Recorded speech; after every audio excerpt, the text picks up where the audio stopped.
اعوذ باللہ من الشیطان الرجیم، بسم اللہ الرحمن الرحیم۔ عائشہ اسلامک ہسٹری کی پیاری بہنوں اور بھائیوں، السلام علیکم ورحمۃ اللہ وبرکاتہ۔ تمام تعریفیں اللہ کے لیے ہیں، وہی نیک بندوں کا ولی ہے۔ میں گواہی دیتی ہوں کہ اللہ کے سوا کوئی معبود برحق نہیں، وہ یکتا ہے، اس کا کوئی شریک نہیں۔ اور میں یہ بھی گواہی دیتی ہوں کہ ہمارے پیارے نبی حضرت محمد مصطفیٰ صلی اللہ علیہ وآلہ وسلم اللہ کے بندے اور آخری رسول ہیں۔ یا اللہ ان پر اور ان کی آل پر اور تمام صحابہ کرام پر اپنی رحمتیں، برکتیں اور سلامتی نازل فرما، آمین۔ میری بہنوں اور بھائیوں، آج کی اس ویڈیو میں آپ کے ساتھ جمعرات کے دن کا خاص عمل وظیفہ شیئر کرنے جا رہی ہوں۔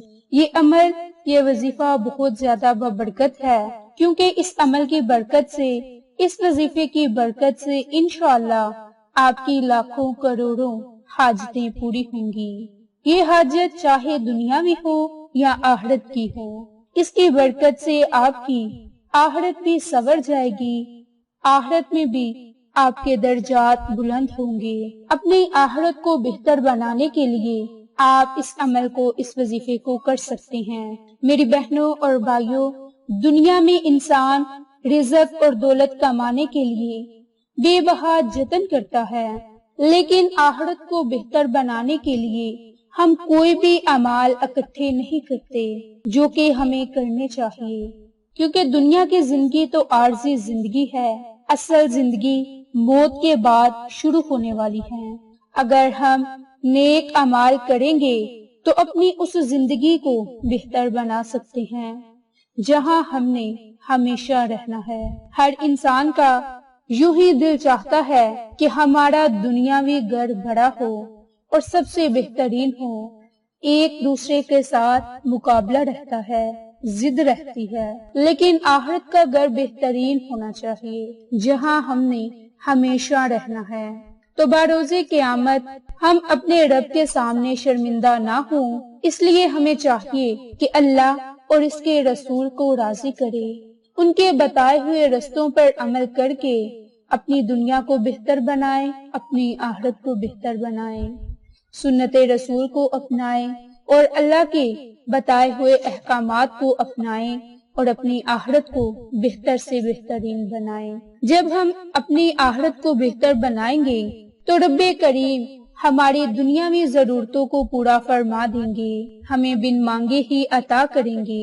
جب ہم 5 وقت کی نماز ادا کریں گے اور نماز کے بعد اللہ رب العزت کی ذات سے اپنی آخرت کی بہتری کے لیے دعائیں مانگیں گے، تو ہم دنیا کے لیے کچھ بھی نہ مانگیں تو پھر بھی رب کریم ہمارے بگڑے ہوئے کاموں کو سلجھا دے گا۔ رزق اور دولت کی اس کے گھر میں ریل پھیل ہوگی، کاروبار میں خیر و برکت ہوگی، اور سب سے بڑی بات کہ اس بندے کی ہر دعا ضرور قبول ہوگی۔ اور جو بندہ نماز پنجگانہ ادا کرے گا اور اس کے بعد رب کریم سے دعا مانگے گا تو انشاءاللہ وہ بندہ مستجاب الدعوات بن جائے گا۔ مستجاب الدعوات کے مطلب ایسا بندہ کہ جس کے منہ سے نکلی ہوئی ہر بات پوری ہو، ایسے بندے نیک صفت ولی اور پسندیدہ بندے بن جاتے ہیں۔ تو میری بہنوں اور بھائیوں، جب ہم خاص دنوں میں اللہ کو یاد کریں گے، جیسے کہ یہ خاص دن جمعرات، جمعہ کا دن ہے، ان دنوں میں رب کریم کو یاد کریں گے، خاص وظائف کریں گے، اللہ سے دعائیں کریں گے، اپنی حاجات کا ذکر کریں گے، تو اللہ کریم ہماری منہ سے نکلی ہوئی ہر بات کو پورا فرما دے گا، ہماری دنیاوی ضرورتوں کو بھی پورا فرما دے گا اور آخرت کی بھی، اور انشاءاللہ آخرت میں بھی ہمارا اچھا ہی مقام ہوگا۔ تو اس نصیب بدلنے والے عمل کو آپ نے صرف جمعرات کے دن ہی کرنا ہے۔ اب چاہے تو یہ جمعرات ذی الحج کے مہینے کی ہو، محرم کے مہینے کی یا سفر کے مہینے کی، ان مبارک لمحات میں، ان گھڑیوں میں یہ عمل ضرور کریں۔ حضرت انس سے روایت ہے کہ ہر چیز کا دل ہے اور قرآن پاک کا دل سورۃ یاسین ہے، اور جو بندہ اس سورت مبارک کو ایک مرتبہ پڑھے گا تو اسے 10 مرتبہ قرآن پاک پڑھنے کا ثواب ملے گا۔ یاد رکھیں کہ جس طرح انسانی ضروریات کے لیے، انسان کے چلنے پھرنے کے لیے، کھانے پینے کے لیے، زندگی گزارنے کے لیے دل کا دھڑکنا ضروری ہے، اسی طرح قرآن کی تعلیمات حاصل کرنے کے لیے، قرآن کے فضائل اور برکات سے مستفید ہونے کے لیے سورت یاسین کی تلاوت کرنی چاہیے۔ انشاءاللہ رب کریم پھر ہمیں بن مانگے ہی عطا کرے گا، کیونکہ سورت یاسین کے متعلق بہت سی احادیث ہیں، اس کی بہت ہی زیادہ برکات ہیں۔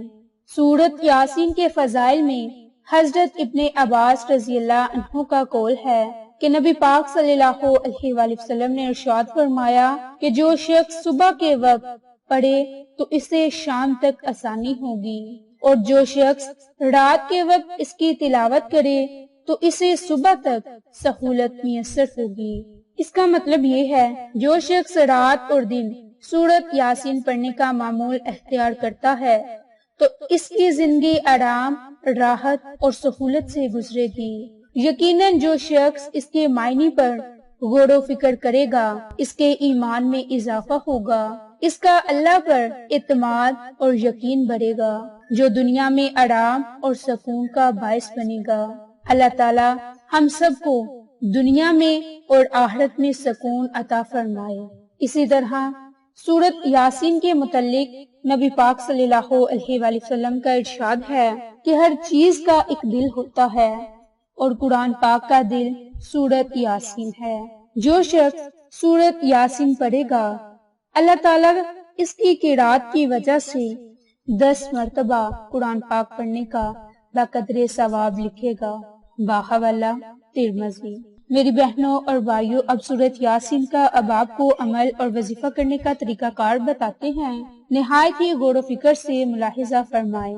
نمبر 1، سورت یاسین سب سے پہلے اللہ کی رضا کے لیے ایک مرتبہ پڑھنی ہے کہ رب کریم کی آپ کو رضا حاصل ہو، جس کی برکت سے پھر آپ کی دنیا بھی سنورے گی اور آخرت بھی۔ اور صرف ایک ہی مرتبہ سورت یاسین کو دن میں کسی وقت بھی جمعرات کے دن پڑھنا ہے، اور پھر رب کریم کی رضا حاصل کرنے کے لیے خصوصی دعا مانگنی ہے۔ نمبر 2، جو ہمارے پیارے یعنی کہ ہمارے والدین، ہمارے عزیز و اقارب اس دنیا سے رخصت ہو گئے، ان کے صالح ثواب کے لیے اس نیت سے آپ نے ایک مرتبہ سورت یاسین پڑھنی ہے۔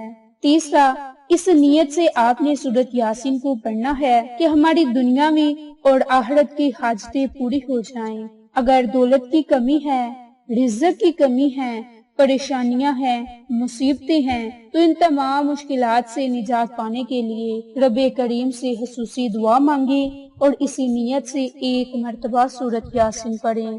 یعنی کہ میری بہنوں اور بھائیوں، جمعرات کے دن آپ نے 3 مرتبہ سورت یاسین کو پڑھنا ہے۔ سورت یاسین اب ضروری نہیں کہ 3 ہی مرتبہ آپ ایک ہی وقت میں بیٹھ کر پڑھ لیں، دن میں کسی وقت بھی آپ سورت یاسین کو پڑھ سکتے ہیں، جیسے کہ نماز فجر کے بعد 1 مرتبہ پڑھ لیں، نماز ظہر کے بعد 1 مرتبہ اور نماز عصر کے بعد 1 مرتبہ پڑھ لیں، اور اس کے بعد رب کریم سے رو رو کر خصوصی دعا مانگیں، کیونکہ وہ وقت خاص طور پر قبولیت کا وقت ہوتا ہے، تو اس وقت میں آپ اپنی کسی بھی دعا کو قبول کروانے کے لیے یہ عمل، یہ وظیفہ کر سکتے ہیں۔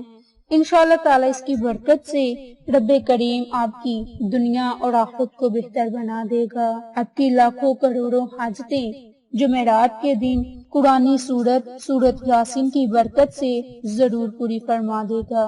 تو آپ بس کامل یقین کے ساتھ جمعرات کے دن یہ عمل، یہ وظیفہ کریں اور دوسروں کے ساتھ صدقے کی نیت سے شیئر بھی لازم کریں۔ انشاءاللہ پھر کسی نے اچھی ویڈیو یا اچھی معلومات کے ساتھ آپ کی خدمت میں حاضر ہوں گے۔ تب تک کے لیے اجازت۔ السلام علیکم ورحمۃ اللہ وبرکاتہ۔